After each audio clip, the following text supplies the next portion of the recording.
I woke up and realized that it was totally insane to live this out. This is what I mean. This is how deep my voice is. It's gotten deeper over time, and it's settled. This is what I mean by hair loss. And it just keeps getting worse. It keeps thinning. It keeps receding backwards. This is what happens when you give a woman testosterone. This is for 5 years. This is what happens. I don't really see me personally being able to come back from what's happened. My name is Kathy Grace Duncan, and I lived as a man for 11 years, and I transitioned out of that lifestyle 28 years ago. I 100% feel like I was part of some cruel medical and social experiment. I've now been living as a woman for 28 years, and I fully regret this. I can't believe this happened. I ruined my life.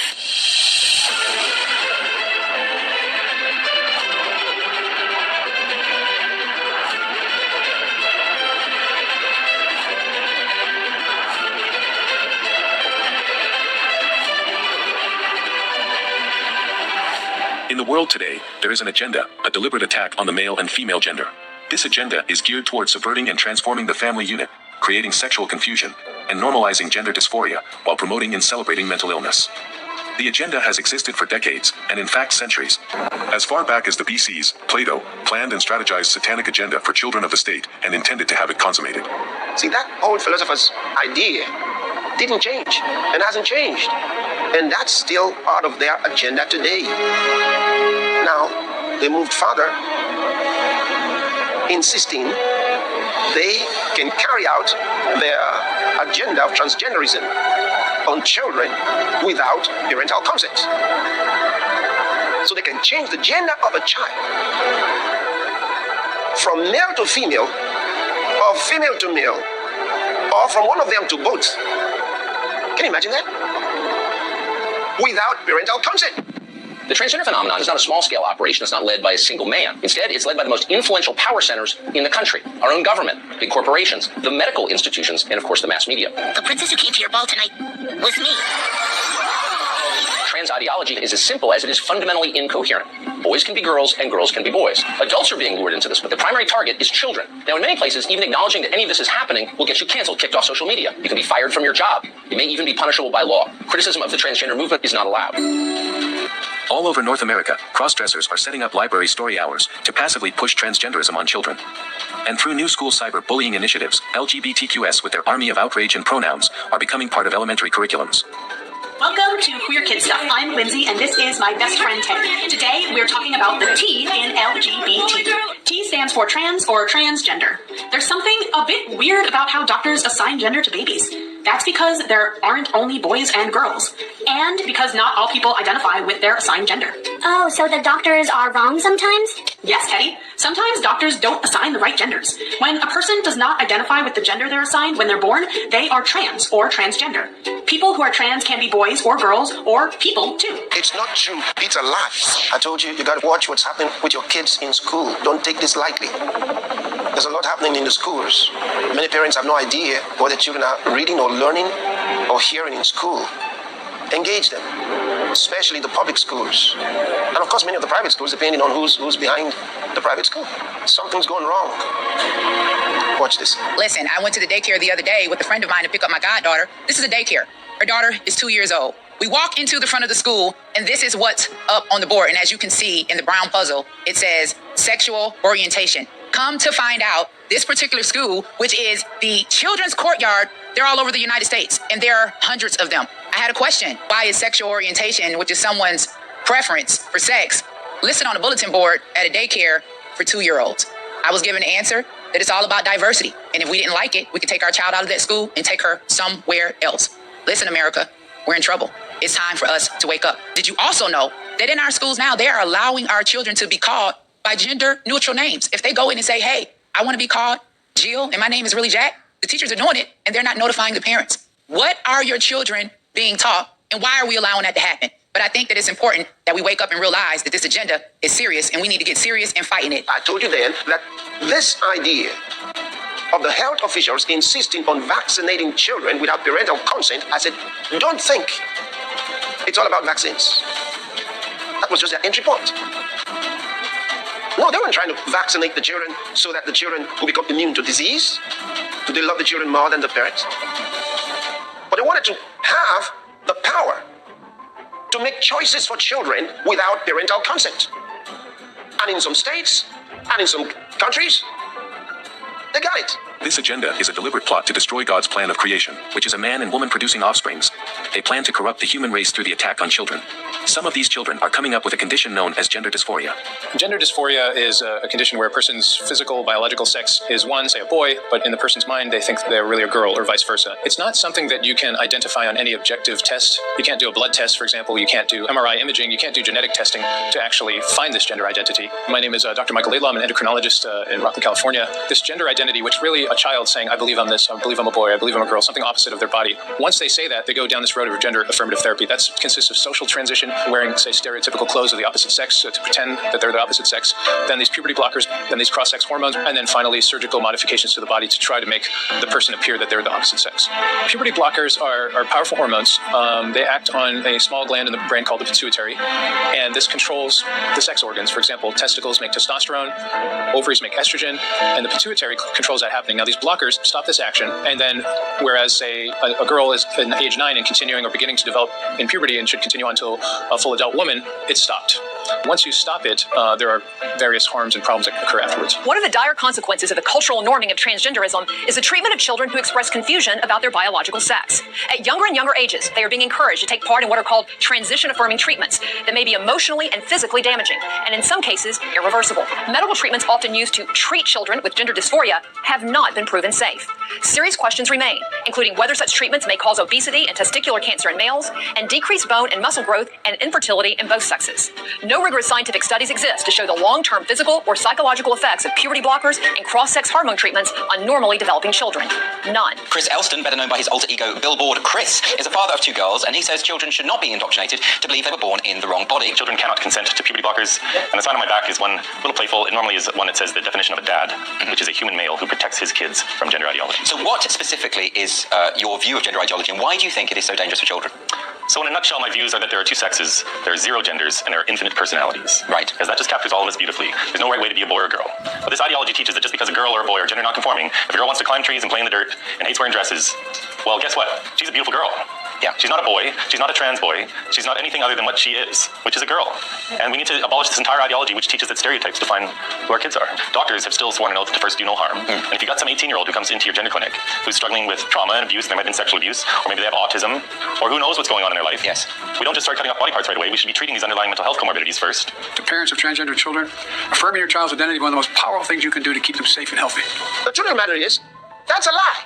It's not true. It's a deception and needs to stop now. Because as long as the child says it's okay, and then they are educating the children to accept it.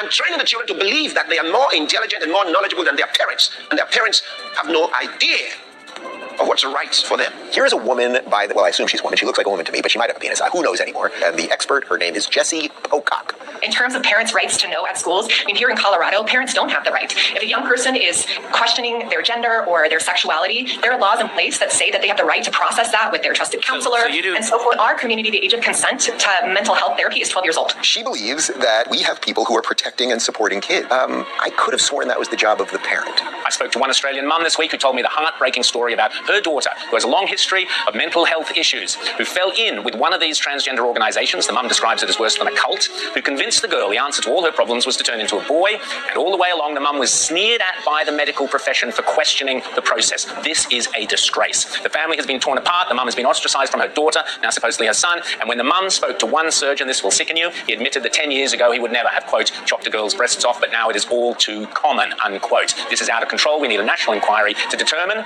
that the medical profession is properly regulated when it comes to transgenderism and our children. Now, the High Court has ruled that children under 16 who say they want to change gender are unlikely to be able to give their informed consent to treatment with drugs that block puberty.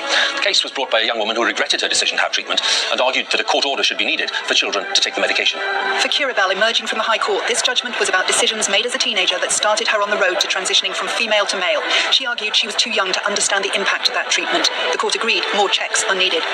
I'm delighted at the judgment of the court today. It was a judgment that will protect vulnerable people. I wish it had been made for me before I embarked on the devastating experiment of puberty blockers. At 16, Kira was desperate to be a boy. She was given drugs to delay puberty, then male hormones. Clinicians say for some children this is the right move, but Kira believes it was a mistake for her.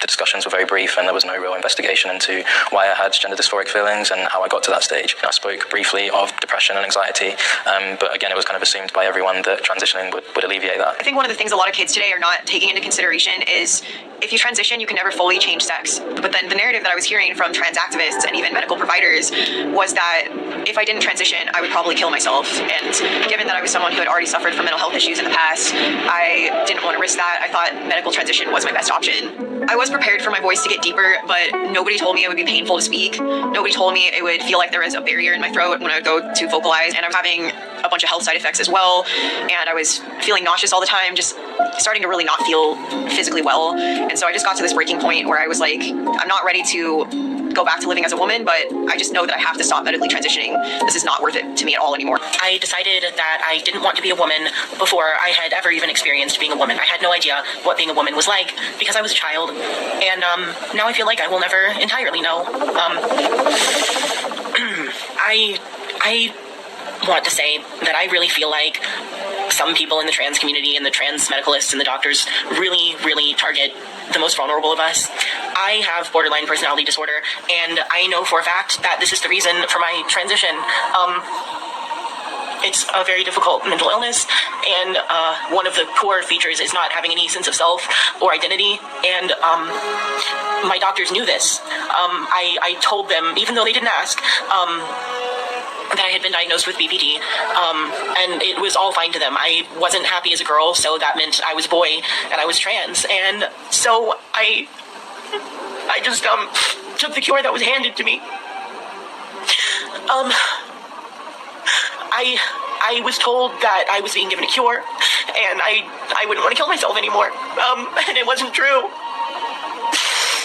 I didn't want to cry in this video, but this is such a hard thing to talk about. I lost a lot of things to this, and I just hope that anyone else who's going through what I went through as a young girl will not be prescribed hormones and surgery because of other things. There are so many mental health disorders that make you hate your body, and the solution isn't to change your body, it's to fix your brain, I just don't want anyone else to ever feel this way. I lost my voice, I lost my chest. I don't know if I'm going to be able to have kids. I feel like no one wants to love me because I'm ruined. My name is Chloe Cole, and I'm a detransitioner. Another way to put that would be, I used to believe that I was born in the wrong body, and the adults in my life whom I trusted affirmed my belief, and this caused me lifelong, irreversible harm. I speak to you today as a victim of one of the biggest medical scandals in the history of the United States of America. I speak to you in the hope that you will have the courage to bring the scandal to an end and ensure that other vulnerable teenagers, children, and young adults don't go through what I went through. When I was 13, I had my first testosterone injection. It's caused permanent changes to my body. My voice will forever be deeper, my jawline sharper, my nose longer, my bone structure permanently masculinized, my Adam's apple more prominent, my fertility unknown. I look in the mirror sometimes, and I feel like a monster. I was perfectly healthy. There was nothing wrong with my still developing body or my breasts, other than that, as an insecure teenage girl, I felt awkward about it. After my breasts were taken away from me, the tissue was incinerated. Before I was able to legally drive, I had a huge part of my future womanhood taken from me. I will never be able to breastfeed. I struggle to look at myself in the mirror at times. I still struggle to this day with sexual dysfunction. And I have massive scars across my chest. And the skin grafts that they took on my nipples are weeping fluid today. And they were grafted into a more masculine positioning, they said. After surgery, my grades in school plummeted. Everything that I went through did nothing to address my underlying mental health issues that I had. And my doctors, with their theories on gender, thought that all my problems would go away as soon as I was surgically transformed into something that vaguely resembled a boy. Their theories were wrong. The drugs and surgeries changed my body, but they did not and could not change the basic reality that I am and forever will be a female. So what message do I want to bring to American teenagers and their families? I didn't need to be lied to. I needed compassion. I needed to be loved. I needed to be given therapy to help me work through my issues, not referring to my delusion that by transforming into a boy, it would solve all my problems. We need to stop telling 12-year-olds that they were born wrong, that they are right to reject their own bodies and feel uncomfortable with their own skin. We need to stop telling children that puberty is an option, that they can choose what kind of puberty they will go through, just so they can choose what clothes to wear or what music to listen to. Puberty is a rite of passage to adulthood, not a disease to be mitigated. Today, I should be at home with my family celebrating my 19th birthday, and instead I'm making a desperate plea to my elected representatives. Learn the lessons from other medical scandals like the opioid crisis, to recognize that doctors are human too, and sometimes they are wrong. My childhood was ruined along with thousands of detransitioners that I know through our networks. This needs to stop. You alone can stop it. Enough children have already been victimized by this barbaric pseudoscience. Please let me be your final warning. Think about that. This is happening in real time. The sad thing is, most parents are not watching. Most are not watching. Most leaders in conservative circles, Christians, many are not watching. They're not watching. They don't realize what's going on. So I'm thinking, is this likely coming to your city? Are you going to let it happen? Enough is enough. How many more lives they want to do this experiment? How many more?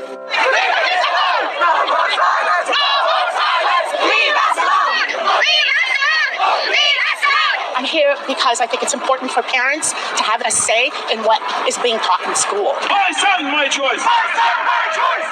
My son, my choice. My son, my choice. And while some bills are being passed to stop this evil act, some are letting it continue. Republican majority passes sweeping anti-trans bill in Kentucky. The Kentucky General Assembly passing a sweeping anti-trans bill. The WHS 1119 was there in Frankfurt for the vote tonight. The bill bans gender-affirming medical care for minors. Despite the desperate cries. I'm embarrassed and I'm appalled and I'm scared. I won't know. And impassioned pleas. How dare you? You're going to kill kids. Their blood will be on your hands. Kentucky GOP lawmakers succeed in getting anti-trans legislation to the governor's desk. There's evidence that this is harmful to children. And that's our job, is to protect children, and that's what we're doing here. And that's why we've got to do something about the young people. We've got to help them. We've got to do something about the young people. We have to have new ways of educating them. We've got to get out of the box and have new ways. Remember, today's formal educational system through the schools was a hijack of the educational system long ago by governments. It was never the way the governments made them to become. So there are many informal ways of educating children, young people. Psalm 127 verses 3 to 5 says, "Children are a heritage from the Lord, offspring a reward from him. Like arrows in the hands of a warrior are children born in one's youth. Blessed is the man whose quiver is full of them." So, you see that those young people were lied to. They were deceived. And not just the deception that came from medical officials, school teachers, and their peers, but more importantly, the lies that came from demons, evil spirits. Many times, there are those who don't realize that it's not a human being that's talking to them. They're not able to distinguish between words that are coming from a human being through a human mind and mouth from words that are coming from an evil spirit. Let me read a particular story to you, and I want you to listen very carefully to what I'm going to read to you. Acts chapter 19. We're going to read from